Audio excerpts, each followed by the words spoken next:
Michael Moore go. Here's the wave of people screaming.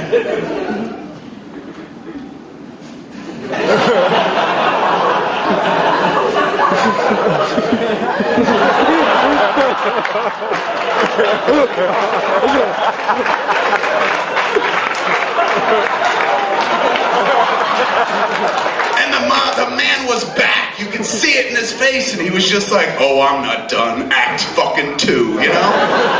And he took control of the mic, and he fucking worked the room and shit. And Pearson's going, "I thought we were here to talk about my book." And Michael's like, "Shut the fuck up. We gotta go after the man." You know? And then, not even a year later, he published his first book, which became like a huge fucking bestseller. So I go around telling people, like, it's kind of because of me, because he wrote that book. And then I go, like, I tell them that story, and they go, "It doesn't sound like you had any hand in it whatsoever." And then I got to remember to retell the story differently, so I play more of a fucking role in it. But this is kind of cool. Coming back third time's a charm, man. Like, I think I finally succeeded in Union Square to some degree. I'm not being thrown out, throwing shit out the window.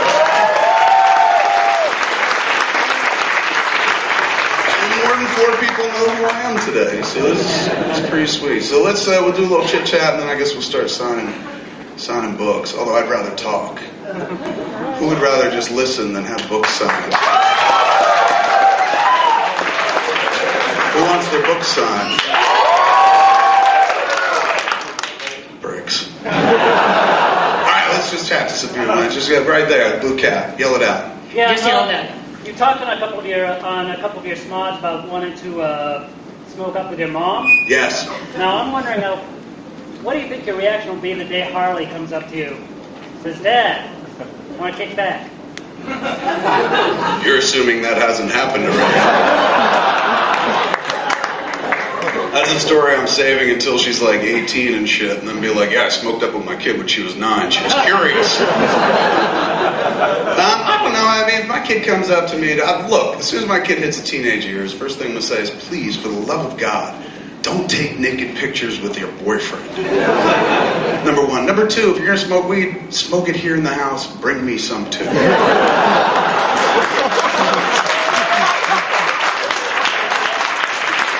I mean, look, I'd be the first one to be like, "Hey, if you want to smoke weed, that's fine." If she started bringing home cigarettes, though, I'd be like, "You're grounded." Because I smoked for like 15 years. It was such a fucking huge waste of time. And then I started smoking weed, and I was like, "This is amazing." Like, I smoke cigarettes. It's like I just feel shitty and want another cigarette. I'm like, "This will make it better." No, it doesn't. You know. Smoke weed, and you're like, "Oh my God, I am just in the palace of wisdom this evening." So I would encourage that for the kid. I'd be like, "Hey man, it's going to make you smarter." Sir. Okay, since Jason Lee's schedule sort of cleared up, we all talked about mall rats too that are in the mall too. And I was Bob sort of how to ask a reflux by now. Well, from all the smoking or because he's overweight? Everything. It's kind of, you might as well ask me, dude. I played the character. You might as well be like, "Do you have acid reflux?" Yeah, no. The character was healthy. The guy who played him, not at all. What was the first question? But now that Jason Lee is available kind of schedule, Mallrats 2. Mallrats 2 Die Hard in the Mall? Yeah, I mean that's something that was rumored once back in like 95, and every time since then I've been like, "It's just a comic book, don't worry. You know, 'cause a lot of people when the movie came out didn't like it. I couldn't sell that. I could sell the idea now, but it would be like starring the 40-year-old Jay and Silent Bob still in the mall, tripping over things. Silent Bob can't run that fast anymore. Fly, fat ass, fly! It could be the dirt. Yeah, fly, fat ass, fly. It'd be like, "Call an ambulance for fat ass, call an ambulance." No, I can't imagine sequelizing that movie at this point until, like, you know, I really have to pay my mortgage. Then I'm like, call up Lee and be like, "I know you got to pay your mortgage too. It's back to the mall, Brody."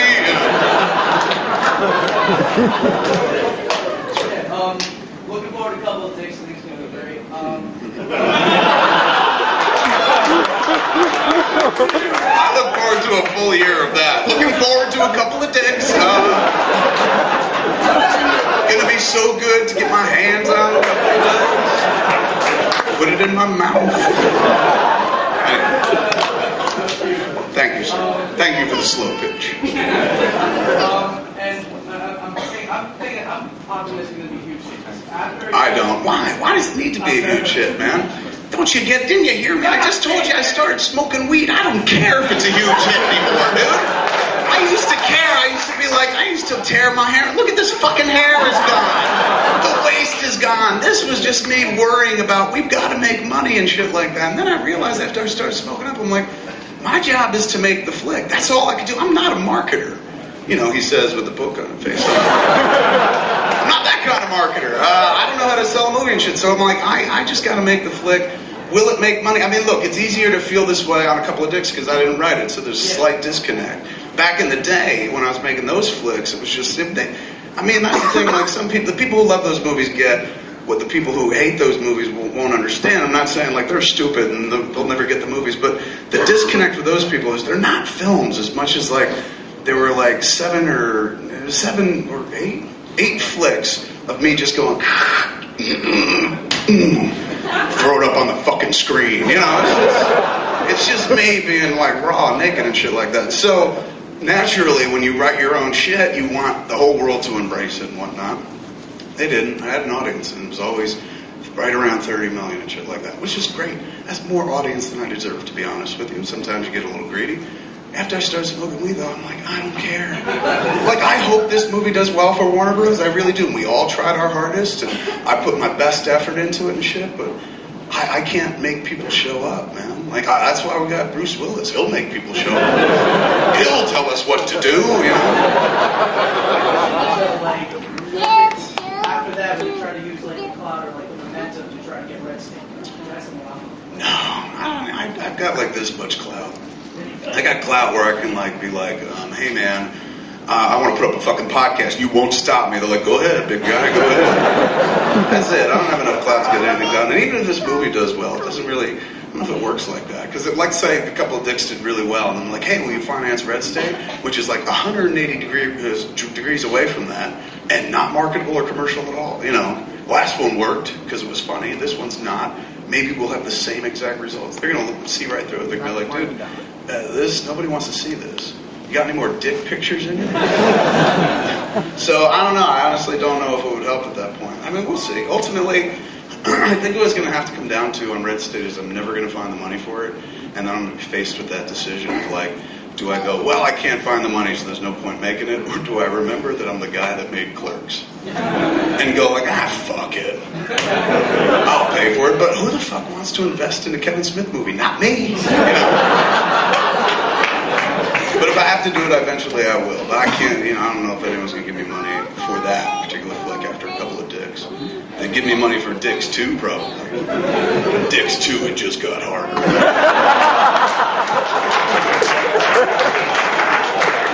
Sure.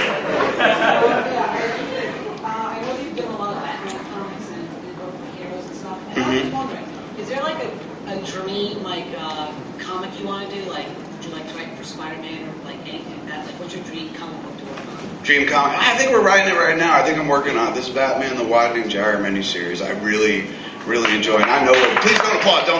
Because I'll get full of myself and the book will go in the toilet. I find it's best with me, and negative reinforcement works very well. So just be like, Gyre, it's adequate at best. And I'll be like, all right, I gotta step it up and shit. And be like, don't tell him it's actually good, you know? If he enjoys life, he might live longer and lose weight, so so I like that. That book I'm writing right now, that's my favorite comic of all time, and I know where it's going, so I'm real happy with it and whatnot. But there's nothing else out there that I'm like, ooh, I would love to do that. And then it gets weird, where it's like, let's see if we can bring shit back just to see if we can bring it back, like Hot Stuff, The Little Devil. Like do a kind of revisionist take on it and shit, where it's just like born of a succubus, put into a diaper. He's Satan spawn, but he's a good little guy. He's the devil, but he got a little Jesus in him. You know?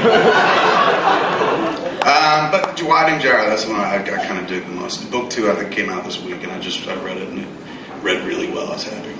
Thank you. Kevin, we can do about 3 more, and there's also one young lady, seems like she's dying on your right side. Well, let's get an ambulance here right away. Yeah, that hand's been hanging up there for a while, so. Which one? You? Okay.